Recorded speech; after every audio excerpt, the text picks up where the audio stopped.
नमस्कार विद्यार्थी भाइ बहिनीहरू, म आज तपाईहरुको सामु कक्षा 8 को सामाजिक अध्ययन तथा जनसङ्ख्या शिक्षा विषय लिएर उपस्थित भइसकेको छु। विद्यार्थी भाइ बहिनी, यो कक्षा 8 को सामाजिक अध्ययन र जनसङ्ख्या शिक्षाको यो पहिलो क्लास रहेको छ र विद्यार्थी भाइ बहिनीहरू, तपाईहरुलाई थाहै छ साझा टेलिभिजनबाट यी क्लासहरू अहिले भर्चुअल रूपमा लगातार अगाडि बढिरहेका छन् र तपाईहरु अब टेलिभिजनको नजिक आफ्ना मेटेरियल्सहरूलाई साथमा राखेर बस्नुस् है त। र आजको यो पहिलो एकाइ हामी, हाम्रो समाज र राष्ट्र, we, our society and nation, यस अन्तर्गत पहिलो पाठको बारेमा म हजुरहरूलाई सहजीकरण गर्न उपस्थित भइरहेको छु। विद्यार्थी भाइ बहिनीहरू, ध्यान दिएर तपाईहरुले नोट गर्न पर्ने कुराहरू नोट गर्नुहोला, हेर्न पर्ने कुराहरू हेर्नुहोला विद्यार्थी भाइ बहिनीहरू। र मैले आजको यो कक्षालाई सहजीकरण गर्नुभन्दा पहिला सुरुमा विद्यार्थी भाइ बहिनीहरू, तपाईहरुलाई मैले 4 वटा पंक्तिहरू सुनाउन चाहन्छु। 4 वटा पंक्तिको एउटा भाव हजुरहरूले बुझ्नुहुनेछ पक्कै पनि, म पनि सहजीकरण गर्नेछु त्यति बेला। र यो समसामयिक यथार्थलाई चित्रण गरिएका यी 4 पंक्तिहरू सुन्नुस् है त विद्यार्थी भाइ बहिनीहरू। ल हुन्छ। डुब्यो भने पानीलाई दोष दिन्छ, डुब्यो भने पानीलाई दोष दिन्छ, लड्यो भने ढुङ्गालाई दोष दिन्छ। डुब्यो भने पानीलाई दोष दिन्छ, लड्यो भने ढुङ्गालाई दोष दिन्छ। मान्छेको बानी यो कस्तो अचम्मको, मान्छेको बानी यो कस्तो अचम्मको, जीवनमा केही गर्न सकेन भने भाग्यलाई दोष दिन्छ। धन्यवाद। विद्यार्थी भाइ बहिनीहरू, यी 4 पंक्तिबाट तपाईहरुले केही कुरा बुझ्नुभयो होला होइन त? हो, पक्कै पनि नेपाली समाजको जुन पेरिफेरी छ, जुन परिवेश छ, यस परिवेशमा मानिसहरूले आफ्ना कार्यलाई कसरी गरिरहेको छु भन्ने कुरालाई चेक जाँच गर्दैन। खाली आफूले सम्पादन गर्न नसकिएका कुराहरूमा अरूप्रति अरूको टीका टिप्पणी गर्ने यथार्थ तपाईहरुलाई थाहै पनि छ। त्यसैले हामी कर्म गर्नुपर्छ विद्यार्थी भाइ बहिनीहरू। यसबाट मैले हजुरहरूलाई भन्न खोजेको कुरा के हो भने, हामीले कर्म गर्नुपर्छ विद्यार्थी भाइ बहिनीहरू। कर्म बिना फलको आश गरेर हुँदैन। सबैले हामीले राम्रो असल कर्म हरेक व्यक्तिले समाजमा गर्यौं भने पक्कै पनि त्यहाँ विकासको मूल फुटाउन सकिन्छ। त्यसैले विकासका लागि हरेक व्यक्ति चनाखो हुनु जरुरी छ, हरेक व्यक्तिले आफ्नो कर्म गर्नु जरुरी छ। र हाम्रो आजको टपिक पनि विद्यार्थी भाइ बहिनीहरू विकास नै रहेको छ। अब यो लेसन सुरु गर्नु भन्दा पहिला यसैसँग सम्बन्धित केही दृश्यहरू तपाईहरुलाई म देखाउन चाहन्छु विद्यार्थी भाइ बहिनीहरू। र ती दृश्यहरू हेरेर पनि तपाईहरुले केही कुरा आकलन, अनुमान यानी कि गेस गर्न सक्नुहुनेछ र त्यसको निचोडमा मैले हजुरहरूलाई केही बुझाउने प्रयास चाहिँ गर्ने नै छु। त विद्यार्थी भाइ बहिनीहरू, अब ती चित्र, ती दृश्यहरू हेर्नतिर लागौं है त। ल हेर्नुस्, यो चित्रलाई विद्यार्थी भाइ बहिनीहरू, यो पहिलो चित्रलाई निहाल्नुस्। यो चित्रमा के देखिएको छ? यो पहिलो चित्र तपाईहरुको स्क्रिनमा आउँदैछ, आइसक्यो। ल हेर्नुस् त। यो चित्रमा हामीले मानिसहरूको एउटा वाइल्ड एज भन्छ, जंगली जीवन हामी देख्न सक्छौं। केही हतियारहरूको आविष्कार उनीहरूले गरेको देख्छौं है विद्यार्थी भाइ बहिनीहरू। यो हो के त भन्दाखेरि यो समाजको विकसित हुने क्रमको पहिलो चरण हो र त्यति बेला यो खालको विकास, यस चित्रबाट हामीले के देख्न सक्छौं त भन्दा, यस यहाँ हतियारहरूको उनीहरूले विकास गरेका रहेछन्। आफूले पहिर्ने, लगाउने वस्त्रहरूको पनि उनीहरूले व्यवस्था गरेका रहेछन् र आफूले बाँच्ने कुरा पनि सिकेका रहेछन्। यो पनि एउटा के हो त विद्यार्थी भाइ बहिनीहरू? विकासको चरण हो, विकासको सुरुवातको चरण, पहिलो चरण। अब अर्को दृश्य पनि म तपाईहरुलाई देखाउन चाहन्छु। यो दोस्रो दृश्य हेर्नुस्। यो दोस्रो दृश्यमा र पहिलोमा के भिन्नता पाउनुभयो? पक्कै पनि भिन्नता छ नि, होइन र? हो, पहिलाकोमा अलिकति वाइल्ड लाइफ देखिएको थियो। यसमा थोरै सुधारात्मक कुरा त्यो खेतीपातीको कुरा छ नि, जमिन जोत्ने, त्यहाँबाट उत्पादन गर्ने र जीवन जिउने, त्यो खालको विकसित रूप मानिसको भयो, मानिसहरूको जीवनमा त्यो परिवर्तन आयो। विद्यार्थी भाइ बहिनीहरू, मानिसको जीवनमा आउने सकारात्मक परिवर्तन नै त विकास हो नि त, हामीले यसलाई ख्याल गर्नुपर्छ है। र दोस्रो स्टेपमा मैले यो दृश्य देखाएँ जहाँ अलिकति सुधारात्मक खेतीपातीतिर मानिसहरू लम्किरहेको अवस्था। अब अर्को चित्र हेर्नुहोस् है त, अर्को दृश्य हेर्नुहोस् त। यहाँ पनि किसानहरूले खेतमा काम गरिरहेको देखाइएको छ। यहाँ अझै सिस्टमेटिक तरिकाले, अझै राम्रो तरिकाले खेतीपाती गरिरहेको, कृषि गरेको यो दृश्य छ। यहाँ विभिन्न औजारहरूको प्रयोग गरेर कृषि कार्य गरेको देखाइएको छ। त्यस्तै अर्को चित्र पनि हेर्नुहोस् त। अब यहाँनिर आइपुग्दा यो चित्र अलिकति एडभान्स भन्नुपर्छ, अङ्ग्रेजीमा एडभान्स भन्छ, अलिकति विकसित एउटा समृद्ध समाजको विकास यसले देखाउँछ। यहाँनिर मान्छेले धेरै कुरामा विकास गर्यो विद्यार्थी भाइ बहिनीहरू, थुप्रै मसिनरिजहरूमा विकास गर्यो, प्रविधिमा विकास गर्यो, अनि उद्योग धन्दाहरू स्थापना हुन थाले। यहाँनिर आइसक्यो विकास। यो कुरा, यो परिवर्तन भन्नु पर्यो, पहिला परिवर्तन, त्यसपछि त्यही परिवर्तनलाई नै हामी विकास भन्दछौँ। अनि अर्को चित्र हेर्नुहोस् त, अर्को फिगरमा हैन, यसमा अझै हेर्नुहोस् एकदमै विकसित लाइफस्टाइल हामी यहाँ देख्न सक्छौँ। विकसित लाइफस्टाइलको एउटा उदाहरण हामी हेर्न सक्छौँ। यो यी ठुला महलहरू, पक्की किल्ला, राम्रा बाटाहरू हैन, हो यिनी पनि विकासका उदाहरण नै हुन् विद्यार्थी भाइ बहिनीहरू। त्यसै गरी अब यो पिक्चर हेर्नुहोस्, यो दृश्यमा विद्यार्थी भाइ बहिनीहरू तपाईहरुले के देख्नु भएको? एरोप्लेन्स, हवाई जहाज, त्यस्तै गरी रकेट्स, त्यस्तै गरी अन्तरिक्ष यानहरू, अनि गएर आईसीटी पनि देख्नुहुन्छ तपाईहरु है। भनेपछि अब यहाँसम्मका कुराहरू आए। सुरुको पिक्चरलाई सोच्नुस् त, मैले के देखाएको थिएँ, त्यहाँबाट हेर्नुस् बीचमा कति परिवर्तन भए। जे कुरामा परिवर्तन नि विद्यार्थी भाइ बहिनीहरू, हो द्याट इज विकास, that is development. Okay, that is development. र म डेभलपमेन्टलाई डिफाइन त अहिले गराउँछु नै विद्यार्थी भाइ बहिनीहरू, तर त्योभन्दा पहिला मैले देखाउन खोजेको तपाईहरुलाई के हो भने परिवर्तन, मानिसको जीवनमा आउने सकारात्मक परिवर्तनका कुराहरू नै विकासभित्र पर्दछन् विद्यार्थी भाइ बहिनीहरू।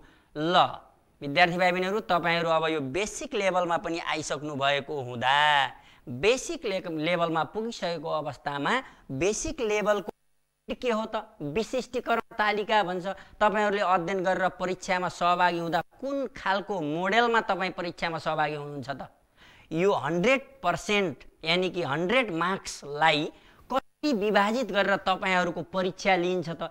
त्यस सम्बन्धी म तपाईहरुलाई जानकारी गराउन चाहन्छु अबको क्रममा है।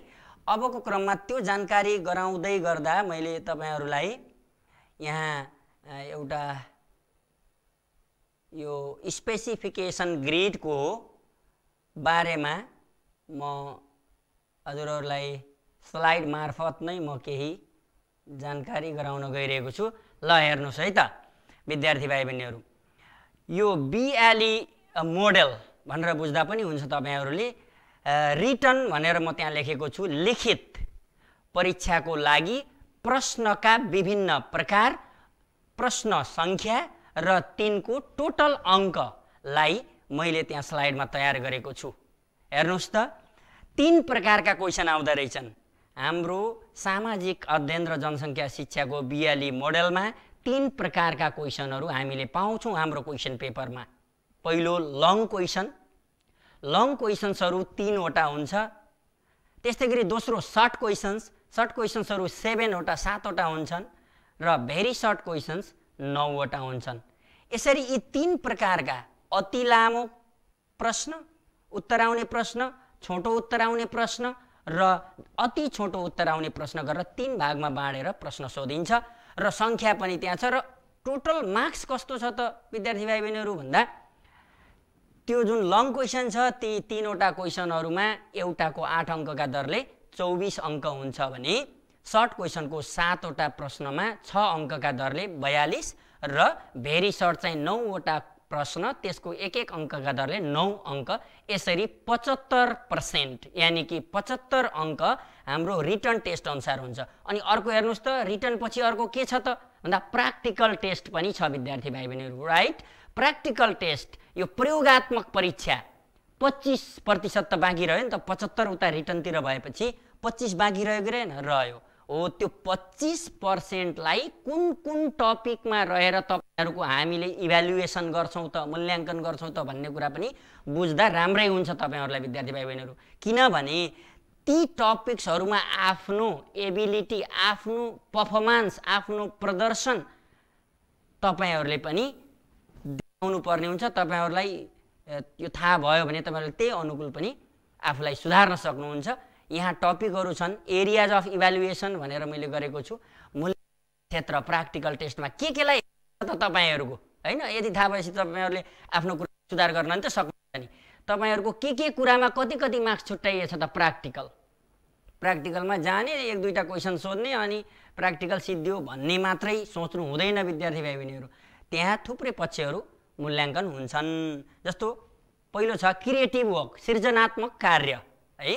सृजनात्मक कार्य तपाईले वर्षभरिमा के कस्ता कति गर्नुभयो त्यसको आधारमा 5 अङ्क छुट्याइएको छ, त्यही आधारमा तपाईलाई अङ्क प्रदान गरिन्छ। दोस्रो स्किल ओरिएन्टेड वर्क, सिप प्रयोग गरेर तपाईले के कस्ता कति कामहरु गर्नुभयो त, स्किल ओरिएन्टेड वर्कहरु कति गर्नुभयो त्यसलाई पनि 5 अङ्क।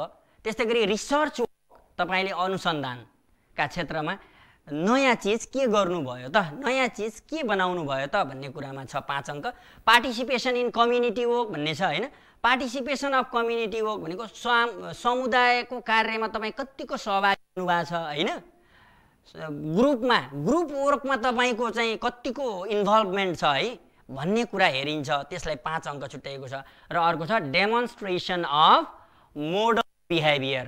डेमोन्स्ट्रेसन अफ मोडल बिहेभियर, एउटा नमुना बनेर तपाईले के प्रदर्शन गर्नुभयो वर्षभरिमा, के कस्तो तपाईको व्यवहारको यहाँ हेरिन्छ, व्यवहारको चाहिँ इभ्यालुएसन हुन्छ, तपाईको व्यवहार कस्तो रूपमा रह्यो वर्षभरि भन्ने। ओके विद्यार्थी भाइ बहिनीहरु, यो सँगै अब हामी आजको यो विषय पाठ 1 को विकास डेभलपमेन्ट तर्फ लाग्दछौं। र डेभलपमेन्टको बारेमा, विकासको बारेमा मैले हजुरहरुलाई पहिल्यै केही कुराहरु मैले बताइसके। अब पनि फेरि यो विकासलाई कसरी परिभाषित गर्ने, विभिन्न तरिकाले परिभाषित गर्न सकिन्छ। ल यहाँ हेर्नुस् त, यो विकास पहिलो लेसन हामीले अब यहाँ यसका बारेमा थुप्रै कुराहरु म हजुरहरुलाई जानकारी गराउँछु। यो लेसनको बारेमा हामी लेसन भित्र रहेका विविध पक्षहरुको बारेमा हामी छलफल नै गर्ने छौं एक प्रकारले विद्यार्थी भाइ बहिनीहरु। र यो छलफलमा तपाईहरु, आशा छ मलाई तपाईहरु पक्कै पनि साथ दिनुहुनेछ। तपाईहरुले छलफलमा नजिक रहेर, टेलिभिजनको नजिक रहेर नोट गर्न पर्ने कुराहरु नोट गर्नुहुनेछ, श्रवण गर्न पर्ने कुराहरु, सुन्न पर्ने कुराहरु सुन्नुहुनेछ भन्ने आशा राख्दै म अगाडि बढ्न चाहन्छु। यो परिभाषातर्फ ल विद्यार्थी भाइ बहिनीहरु है, यो विकास भनेको के हो त भन्ने परिभाषातर्फ विद्यार्थी भाइ बहिनीहरु तपाईहरुलाई अब टेलिभिजन स्क्रिनमै यो विकास भनेको के हो त्यसको परिभाषाको बारेमा तपाईहरु त्यहाँ हेर्न सक्नुहुन्छ हैन। र यो विकासलाई मैले यहाँ यसरी तयार गरेको छु, तपाईहरु हेर्न सक्नुहुन्छ। मानव जीवनका विविध पक्षहरुमा आउने सकारात्मक परिवर्तनको प्रक्रियालाई नै विकास भनिन्छ। मैले एकछिन अगाडि पनि यसको बारेमा कुरा गरेको थिएँ विद्यार्थी भाइ बहिनीहरु। मानव जीवनका विविध पक्षहरु हुन्छन्, ती विविध पक्षहरुमा जुन सकारात्मक परिवर्तन आउँछ हो त्यही सकारात्मक परिवर्तन नै विकास हो। परिवर्तनको एउटा प्रक्रिया हो विकास भनेको। कस्ता परिवर्तन त भन्दा सकारात्मक परिवर्तन। मानव जीवनका विविध पक्षहरुमा आउने सकारात्मक परिवर्तनहरुको प्रक्रिया नै विकास हो। Students, in English we can define development like this. Development is the process of positive change in the different aspects of human life. Okay, dear students, development is a kind of process, and this is the process of positive change, and the positive change that comes in the different aspects of human life. So, all those positive changes which come in the life of human beings, that's called development. त विद्यार्थी भाइ बहिनीहरू, विकासलाई हामीले यसरी परिभाषित गर्न सकिन्छ। र विकासको कुरा गर्दा अर्को कुरा के छ भने विकासका लागि नभई नहुने साधन स्रोतहरू, अति अपरिहार्य साधन स्रोतहरू पनि रहेका हुन्छन्। ती साधन स्रोतलाई पनि वर्गीकरण गरिएको छ, 3 भागमा वर्गीकरण गरिएको छ विद्यार्थी भाइ बहिनीहरू। ती साधन स्रोतहरू जो बिना ती साधन बिना विकास सम्भव छैन। अनि अर्को कुरा विद्यार्थी भाइ बहिनीहरू, विकासको कुरा सबै ठाउँमा एकनासको हुँदैन। कतै ढिलो रूपमा विकास भइरहेको हुन्छ, कतै छिटो रूपमा विकास भइरहेको हुन्छ। त्यस्तो केले गर्दा हुन्छ त भन्दा त्यही साधन र स्रोतको कारणले हो विद्यार्थी भाइ बहिनीहरू। कतै चाँडो हुने, कतै ढिलो हुने। जहाँ स्रोत र साधनहरू पर्याप्त मात्रामा छन्, पुग्ने मात्रामा छन्, त्यहाँ विकास छिटो अगाडि बढ्छ। जहाँ पर्याप्त साधन र स्रोतहरू छैनन्, त्यस्तो ठाउँमा विकास ढिलो हुने गर्छ। विकास एउटा निरन्तर चलिरहने प्रक्रिया हो विद्यार्थी भाइ बहिनीहरू। विकास भनेको निरन्तर चलिरहने प्रक्रिया हो। यो चाँडो वा ढिलो चलि नै रहेको हुन्छ, अगाडि बढी नै रहेको हुन्छ। Okay dear students, development is dynamic. It does not stop. It goes on and on. It goes forward and forward. But the speed of the development is slow somewhere, and the speed of the development is fast somewhere. It is because of the means and resources that are available in that area. So, development goes autonomously. Actually, it is provided on the basis of means and resources that are available in the area or in the country. In some countries there is fast development, in some countries there is slower development, and it is only because of the means and resources and their proper utilization. If resources are there, if they are not utilized properly, then the development cannot achieve its goal. Development cannot go further. Okay. विद्यार्थी भाइ बहिनीहरू, त्यसैले साधन र स्रोतहरूलाई उचित तरिकाले परिचालन गर्नु पनि अर्को महत्त्वपूर्ण कुरा हो। ल यो विकासलाई डिफाइन गर्ने क्रममा, परिभाषित गर्ने क्रममा मैले यति कुरा गर्दै म अब ती साधन र स्रोतको बारेमा अगाडि बढेँ है त। ल हेर्नुस् त, अब यो अर्को टपिक, अर्को स्लाइडमा हेर्नुस् त, विकासका लागि आवश्यक पर्ने साधन तथा स्रोतहरू, the means and resources for development, the means and resources for development. यसलाई 3 भागमा बाँडिएको छ, 3 प्रकारमा विभाजन गरिएको छ। विकासका लागि चाहिने साधन र स्रोतहरूलाई 3 प्रकारमा बाँडिएको छ विद्यार्थी भाइ बहिनीहरू। पहिलो छ प्राकृतिक स्रोत, द नेचुरल रिसोर्सेस है। दोस्रो छ आर्थिक स्रोत, द इकोनोमिक रिसोर्स, र तेस्रो छ मानवीय स्रोत अथवा त्यसलाई मानव संसाधन पनि भनिन्छ विद्यार्थी भाइ बहिनीहरू, ह्युमन रिसोर्स अंग्रेजीमा। यसरी 3 प्रकारमा विभाजन गरिएको छ, natural resource, economic resource and human resource. अब तिनका उदाहरणहरू पनि हेर्न सक्नुहुन्छ, त्यसबाट तपाई क्लियर हुन सक्नुहुन्छ विद्यार्थी भाइ बहिनीहरू।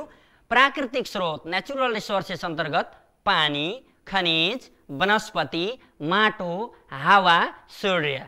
These are the examples of natural resources: water, minerals, plants, soil, wind and the sun. त्यस्तै गरी आर्थिक स्रोत इकोनोमिक रिसोर्सेस, पुँजी, मुद्रा, वित्तीय व्यवस्था। So the capital, currency or money actually, and financial system. These are the examples of economic resources. Similarly, the human resources, very important resource. Without human resource, we can't imagine, we can't think development. हामी विकासलाई कल्पना पनि गर्न सक्दैनौं जबसम्म यो मानव संसाधन हुँदैन, मानव संसाधन राम्रो हुँदैन। र मानव संसाधन यानी कि ह्युमन रिसोर्स अन्तर्गत स्किल्ड म्यान पावर, दक्ष जनशक्ति है विद्यार्थी भाइ बहिनीहरु, दक्ष जनशक्ति, श्रम भनेको लेबर, सिप स्किल र बौद्धिक क्षमता इन्टेलेक्चुअल एबिलिटी, यी कुराहरू मानव संसाधन अन्तर्गत पर्दछन् विद्यार्थी भाइ बहिनीहरु। र यसरी जुन देशले, जुन ठाउँले यी साधन स्रोतहरूलाई उचित तरिकाले प्रयोग गर्छ र यी साधन स्रोतहरू पर्याप्त मात्रामा छन्, त्यहाँ विकास पक्कै पनि छिटो गतिमा अगाडि बढिरहेको हुन्छ विद्यार्थी भाइ बहिनीहरु। र मैले विद्यार्थी भाइ बहिनीहरुलाई यहाँ यो तीनवटा साधन र स्रोतहरूलाई एउटा छोटो सूत्रमा पनि म बताउन चाहन्छु तपाईहरुलाई। सूत्रमा बोर्डमा हेर्नु होला है त। र यो तीनवटा मिन्स एन्ड रिसोर्सेसको है विकासका लागि चाहिने मिन्स एन्ड रिसोर्सेसहरूलाई तीन भागमा बाँड्दै गर्दा यहाँ छोटो सूत्र पनि बन्छ विद्यार्थी भाइ बहिनीहरु।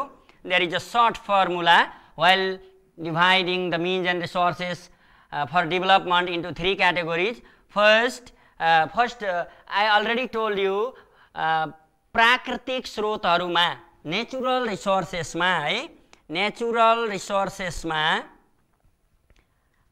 के कुराहरु रहे त भन्दाखेरि त्यहाँ पानी, खनिज, वनस्पति, माटो, हावा, सूर्य, these things are available and these things are there under this category. यो सबै चीजलाई हामीले के भन्न सक्छौं त भन्दा materials भन्न सक्छौं विद्यार्थी भाइ बहिनीहरु है। यी चीजहरु मेटेरियल्स भए, चाहिने मेटेरियल्सहरु भए यिनीहरु। त्यस्तै गरी दोस्रो इकोनोमिक रिसोर्स, आर्थिक स्रोत। इकोनोमिक आर्थिक स्रोत अन्तर्गत के थिए त भन्दा क्यापिटल, पुँजी, करेन्सी, मुद्रा अथवा मनी, पैसा र यो फाइनान्शियल सिस्टम, वित्तीय व्यवस्था भन्ने थियो। ती सबैलाई हामी एउटै शब्दले पैसा, मनी भन्न सकिन्छ है त। मनी, त्यो सबैलाई हामी के भन्न सकिन्छ? मनी। र अर्को छ ह्युमन रिसोर्स विद्यार्थी भाइ बहिनीहरु। ह्युमन रिसोर्स भनेको के हो त? अर्को शब्दमा सजिलो छ नि, तपाईहरुले धेरै पटक सुन्नु भयो होला गाउँघरमा पनि, अनि यो धेरै प्रयोग भएको हुन्छ। तपाईले थुप्रै प्रोग्रामहरु हेर्नुहुन्छ, त्यहाँ पनि प्रयोग भएको हुन्छ विद्यार्थी भाइ बहिनीहरु हैन। त्यसैले यो तपाईहरुको म्यान पावर भन्ने शब्द सुन्नु भएको छ नि त हैन। म्यान पावर हो, ह्युमन रिसोर्सलाई म्यान पावर पनि भनिन्छ है, म्यान पावर। यसरी अब हेर्नुस् त कति छोटो म्यान पावर मेटेरियल्स, प्राकृतिक, पहिलो प्राकृतिक स्रोतहरुलाई मेटेरियल्स, दोस्रो इकोनोमिक रिसोर्सलाई मनी र तेस्रो ह्युमन रिसोर्सलाई म्यान पावर भनेर विद्यार्थी भाइ बहिनीहरु। अब डेभलपमेन्टका लागि चाहिने, विकासका लागि चाहिने आवश्यक साधन र स्रोतहरु, तीन प्रकारका स्रोतहरुलाई मेटेरियल, मनी र म्यान पावर। यो भन्दा छोटो के भन्न सकिन्छ सोच्नु भएको छ? सूत्र बन्छ भने थिए मैले। एकदमै छोटो रूपमा हामी बुझ्न सक्छौं विकासका लागि चाहिने साधन स्रोतहरुलाई एउटै शब्दमा हामी सीमित गर्छौं। अहिलेसम्म त यो मेटेरियल्स, मनी र म्यान पावर सम्म आइपुग्यौं। यहाँ natural resources, economic resources, human हुँदै गर्दा मेटेरियल्स, मनी र म्यान पावरमा आइपुग्यौं। अब हेर्नुस् त, अब हामीले यसलाई अझ छोटो गर्दा हेर्नुस् त सबैको सुरुमा के छ? यम छ हैन। मेटेरियल्स, मनी, म्यान पावर तीनटैमा यम भयो नि त। त्यसैले हामी 3M भन्न सक्छौं है त। 3M यसलाई क्यापिटलाइज गरे पनि राम्रै हुन्छ। 3M भनेको के रहेछ त विद्यार्थी भाइ बहिनीहरु भन्दा यो विकासका लागि चाहिने साधन र स्रोतका 3M हुन्। 3M सम्झिन त सजिलो भयो नि त हामीलाई, materials, money and man power. म एक्चुअली फेरि भने विद्यार्थी भाइ बहिनीहरू, 3M, the means and resources which are necessary, essential for the development are called 3M, in which there are materials, money and manpower. Okay students, यसको बारेमा म यति कुरा गरेँ र अब अगाडि बढ्न चाहन्छु। र विद्यार्थी भाइ बहिनीहरू, अबको क्रममा म तपाईहरुलाई यो विकासको दृष्टिकोणले विश्वभरिमा रहेका देशलाई फेरि 3 भागमा विभाजन गरिएको छ के है। विकासका दृष्टिकोणले यो विश्वलाई भनौं 3 वटा क्याटेगोरीमा, 3 वटा वर्गमा भनौं अथवा प्रकारमा विभाजन गरिएको छ। On the basis of development, the countries of the world have been divided into 3 types. 3 प्रकारमा बाँडिएको छ विद्यार्थी भाइ बहिनीहरू, जसमा पहिलो रहेको छ विकसित राष्ट्र है। विकसित राष्ट्र कस्तो राष्ट्रलाई भन्ने त मैले त्यहाँ लेखेको छु, जीवनका आधारभूत पक्षमा उच्चतम विकास भएका देशहरू नै विकसित राष्ट्र हुन् विद्यार्थी भाइ बहिनीहरू है। जीवनका जति पनि आधारभूत पक्षहरू छन्, शिक्षा, स्वास्थ्य, रोजगार लगायतका कुराहरू छन्, ती आधारभूत पक्षमा हायर लेभलको डेभलपमेन्ट भएका देशहरू, उच्च विकास भएका देशहरूलाई नै विकसित राष्ट्र भन्न सकिन्छ है।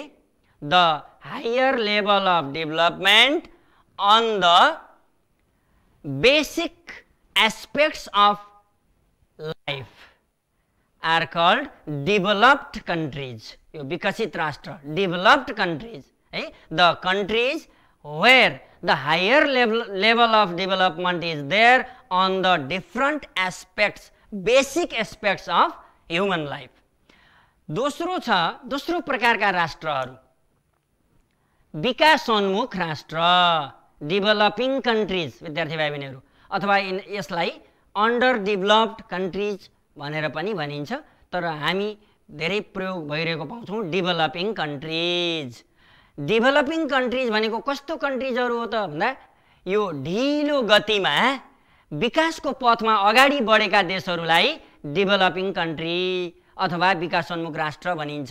विकासको पथमा विकासको गति चाहिँ कस्तो त भन्दा सुस्त खालको ढिलो गतिमा हाम्रो देशलाई पनि यो डेभलपिङ कन्ट्रीको रूपमा, उदाहरणको रूपमा हामी लिन सक्छौं। अब अर्को तेस्रो प्रकार छ कम विकसित राष्ट्र भन्ने विद्यार्थी भाइ बहिनीहरू है।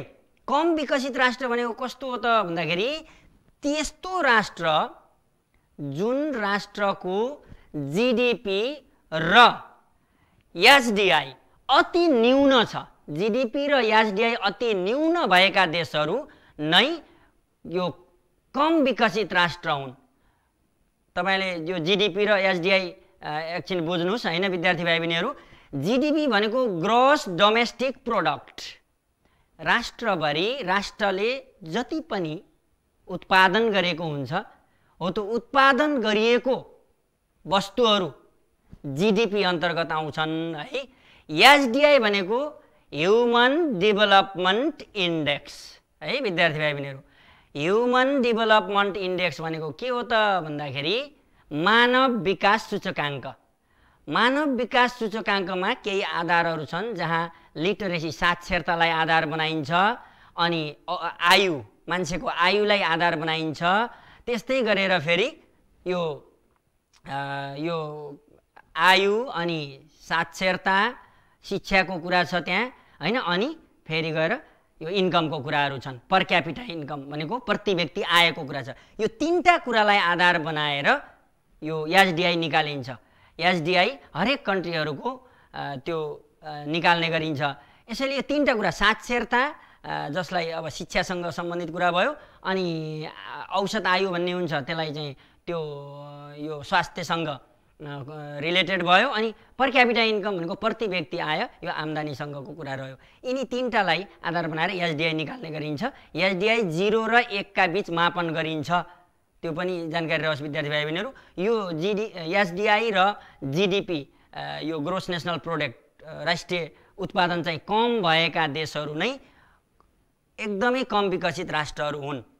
यसरी the developed countries, the developing countries and लास्टको लिस्ट डेभलप्ड कन्ट्रिज 3 भागमा विभाजन गरिएको छ। विद्यार्थी भाइ बहिनीहरू, तपाईहरुलाई यो जिज्ञासा आएन अथवा यो सोच आएन कि फरक कसैलाई विकसित राष्ट्र भनिदिने, कसैलाई विकासोन्मुख राष्ट्र भनिदिने, कसैलाई कम विकसित राष्ट्र भनिदिने किन होला, के को आधारमा यस्तो गरे होला भन्ने सोच आउनु ठिक कुरा हो। विद्यार्थी भाइ बहिनीहरू, यो के कारणले भयो त?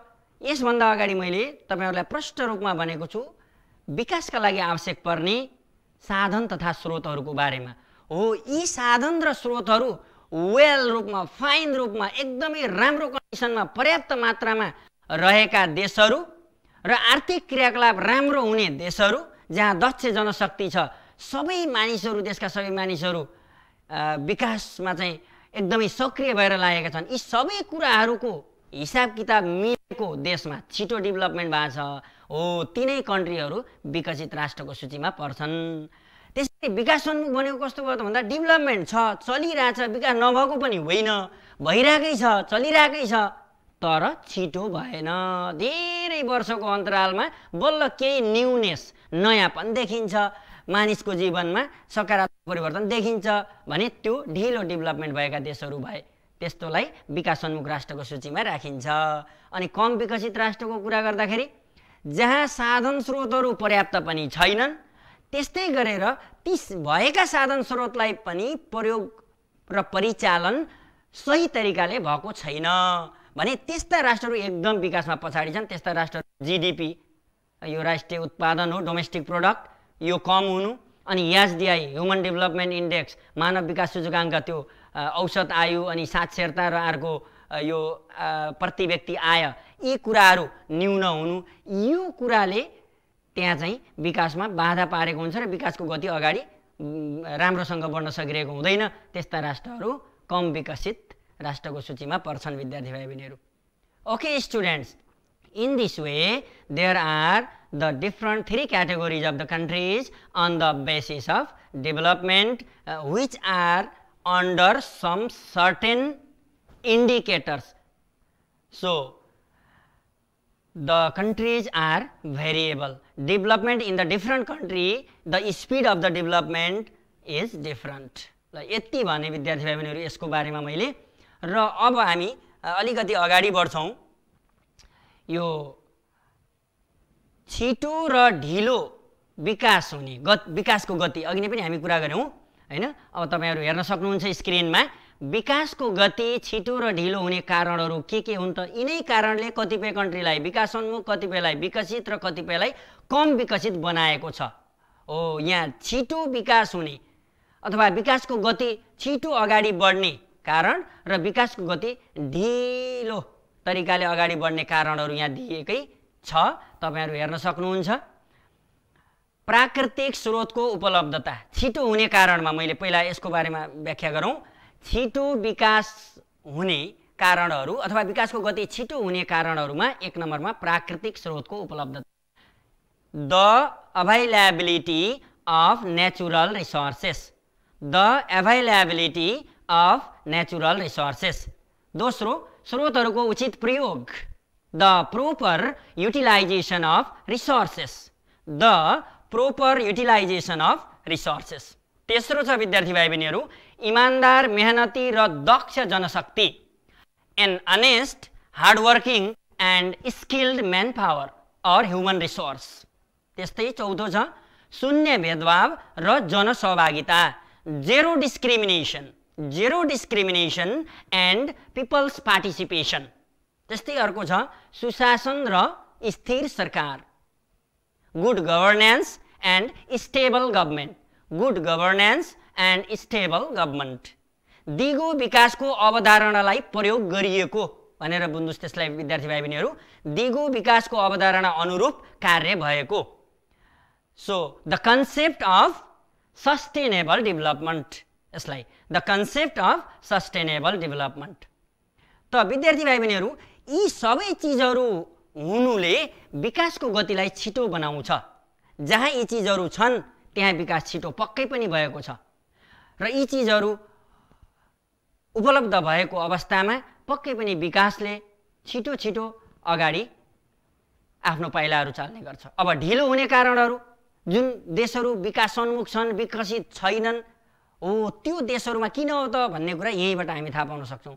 विकासको गति ढिलो केले गराउँछ त भन्दाखेरि 1 नम्बर स्रोत र साधनको अभाव, the shortage of means and resources, the shortage of means and resources. दोस्रो छ अस्थिर सरकार र भ्रष्टाचार, unstable government and corruption, unstable government and corruption. त्यस्तै बौद्धिक पलायन भन्ने छ विद्यार्थी भाइ बहिनीहरू, बौद्धिक पलायन। यो बौद्धिक पलायनलाई ब्रेन ड्रेन भनिन्छ, ब्रेन ड्रेन। त्यस्तै गरी जातीय तथा लैङ्गिक द्वन्द्व, caste and gender conflict, caste and gender conflict. विभेदकारी नीति, डिस्क्रिमिनेटोरी पोलिसी, डिस्क्रिमिनेटोरी पोलिसी। यो राज्यको पोलिसी त्यस्तो भयो भने पनि विकासलाई असर पार्छ। त्यस्तै गरी स्रोतको दुरुपयोग, the misuse of means and resources, the misuse of resources. Okay विद्यार्थी भाइ बहिनीहरू, छिटो विकासको गति अगाडि बढ्ने कुराहरू थिए। प्राकृतिक स्रोत साधनहरू जति पनि उपलब्ध छन् त्यति बेला विकास अगाडि बढ्छ। त्यस्तै स्रोतहरूको उचित प्रयोग भएको अवस्थामा अनि जनता, नेता, कर्मचारी सबै इमान्दार मेहनती भए भने अनि काम गर्ने मानव संसाधन स्किल्ड दक्ष भयो भने, त्यस्तै गरी भेदभावका कुराहरू छन्, भेदभाव शून्य भयो भने भएको अवस्थामा विकासको गति छिटो हुन्छ। जनसहभागिता, वाइड पिपल्स पार्टिसिपेसन, व्यापक जनसहभागिता विकासका कार्यमा गर्ने हो भने विकास पक्कै पनि छिटो अगाडि बढ्छ। सुशासन र स्थिर सरकार भनेको छ हैन, गुड गभर्नेन्स र सरकार बेला बेलामा परिवर्तन नभइकन एउटा फिक्स्ड अवधिको सम्म एउटा सरकारले काम गर्ने त्यस्तो भयो भने, त्यस्तै गरी सस्टेनेबल डेभलपमेन्टको अवधारणा अनुरूप विकासका कार्यहरू सञ्चालन गरियो भने त्यो अवस्थामा विकासको गति छिटो हुन्छ र विकसित राष्ट्रहरू जति पनि छन् तिनी राष्ट्रहरूमा यी चिजहरू छन्। ढिलो हुने कारणहरूमा त अब यो साधन स्रोत नै उपलब्ध छैन, अभाव छ, अस्थिर सरकार छ, भ्रष्टाचार व्याप्त छ हैन, बौद्धिक पलायन, पढे लेखेका व्यक्तिहरू विदेशतिर जान्छन्, हाम्रो देशले त्यस्ता बौद्धिक म्यान पावरलाई गुमाइरहेको अवस्था छ, हेल्दी र इनर्जेटिक म्यान पावरलाई गुमाइरहेको अवस्था छ। त्यसकारणले पनि नेपालको विकासको गति पनि त्यति फास्ट, त्यति राम्रो चाहिँ छैन। त्यस्तै जातीय तथा लैङ्गिक भेदभावको कुरा, द्वन्द्वको कुरा, यी कुराले पनि विकासमा एकदमै ठुलो असर पार्छ। समाजमै जातीयता र लैङ्गिकताको भेदभावका कुराहरू, डिस्क्रिमिनेटोरी एक्टिभिटिजहरू भए भने त त्यसले गर्दा मानिसहरूमा झै झगडा हुन्छ, एकता हुँदैन। अनि पार्टिसिपेसनको कुरा जुन छ विकासका लागि, people's participation is the major factor. People's participation, जनसहभागिता भनेको मुख्य आधार नै हो। यो त्यही नै हुँदैन यो द्वन्द्वले गर्दा। त्यस्तै गरी विभेदकारी नीति, गभर्मेन्टले यदि नीति बनाउने बेलामा राम्रोसँग सोच विचार गरेर बनाएन भने त्यति बेला पनि विभेद भएको अवस्थामा चाहिँ समस्या हुन्छ। त्यस्तै स्रोतहरूको दुरुपयोग, misuse of means and resources, त्यो कारणले पनि विकासको गति ढिलो हुन्छ। ओके विद्यार्थी भाइ बहिनीहरू, यो सँगै म अब अन्तिममा आइपुगेँ विद्यार्थी भाइ बहिनीहरू है, बुझ्नुभयो होला। अब भयो पालो गृह कार्यको। बाप्रे कति क्वेसन होला भन्नुभयो होला है, क्वेसन जम्मा 5वटा छन् हेर्नुहोस्। अब 5वटा क्वेसनहरू तपाईँ राम्ररी पुस्तक अध्ययन गर्नुहोस् अनि अहिले यहाँ यो भर्चुअल क्लासमा भएका कुराहरूलाई मनन गर्नुहोस्, तपाईले मज्जाले लेख्न सक्नुहुन्छ है त विद्यार्थी भाइ बहिनीहरू। हेर्नुहोस् त, पहिलो प्रश्न, विकास भनेको के हो, विकास कसरी हुन्छ, what is development, how development is maintained है, what is development and how development is possible or maintained. दोस्रो क्वेसन छ, नेपालको विकासका सम्भावनाहरू के देख्नुहुन्छ, कुनै 6वटा लेख्नुहोस् भनेको छ। विद्यार्थी भाइ बहिनीहरू, नेपालमा विकासका लागि सम्भावनाका कुराहरू के छन्, म एउटा उदाहरण दिएँ हजुरहरूलाई। नेपालमा विकासका सम्भावना त थुप्रै छन्, त्यसमध्ये तपाईहरुले म एउटा उदाहरण दिएपछि केही सहज होला तपाईहरुलाई लेख्नु हुनेछ। जस्तो ग्रामीण क्षेत्रमा अति सुन्दर ठाउँहरू छन्, हेर्नुस् अहिलेसम्म अझै फाउन्ड नगरिएका, पत्ता नलागेका र संरक्षण नगरिएका ठाउँ छन्, तिनमा संरक्षण र तिनीहरूको सम्वर्धन गरियो भने ग्रामीण पर्यटनको सम्भावना धेरै छ नेपालमा। ग्रामीण पर्यटन एउटा मैले उदाहरण दिएँ, ग्रामीण पर्यटनको सम्भावना धेरै छ। यस्तै कुनै 6वटा सम्भावनाहरू तपाईँले लेख्नु होला। नेपाललाई विकसित राष्ट्र बनाउन के गर्नु पर्ला 6वटा बुँदामा लेख्नुहोस् है।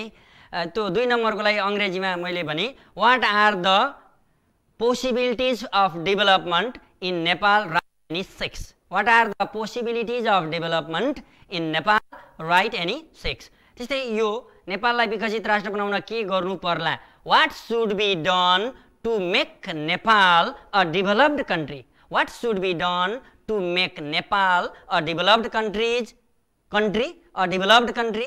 कुनै 6वटा बुँदामा लेख्नुहोस् भनेको छ, राइट इन 6 पोइन्ट्स। अब नेपाललाई विकसित बनाउन के गर्नु पर्ला, अघि नै हामी यसका थुप्रै त्यो आइडियाजहरू लिन तपाईहरुले सक्नुहुन्छ। अघि नै हामी छलफल गरिसकेका छौं। यो विकसित बनाउन के चिज हुनुपर्छ त हो, त्यसैले आधार बनाएर लेख्नु होला। अझै पनि नेपाल विकासोन्मुख राष्ट्रको सूचीमा पर्छ किन, 6वटा कारण लेख्नुहोस्। यसमा पनि त्यही अघि नै हामी छलफल गरेको कुरा मुख्य गरी आउने गर्छ। नेपाल अझै पनि डेभलपिङ कन्ट्रीमा किन डेभलप्डको सूचीमा जान सकेन त, किन विकासोन्मुख राष्ट्रको सूचीमा पर्दछ, त्यसका 6वटा कारणहरू लेख्नुहोस् भन्ने क्वेसन हो यो। Nepal is even in the list of developing country why, write any 6 reasons भन्ने यो क्वेसन हो। साधन र स्रोतको वर्गीकरण गरी तिनको महत्त्व उल्लेख गर्नुहोस्। Classify the means and resources and write their importance. हामीले मिन्स एन्ड रिसोर्सेसको बारेमा अघि नै चर्चा गरेका थियौँ। मैले यहाँ बोर्डमा पनि केही काम गरेको छु, स्लाइडमा पनि हजुरहरूलाई देखाइएको थियो। त्यसको आधारमा रही र तपाईँले पुस्तकको प्रयोग गरेर यसको पनि तपाईँ मजाले गर्न सक्नुहुन्छ। ल त विद्यार्थी भाइ बहिनीहरू, अब गुड बाई भन्ने बेला भइसक्यो।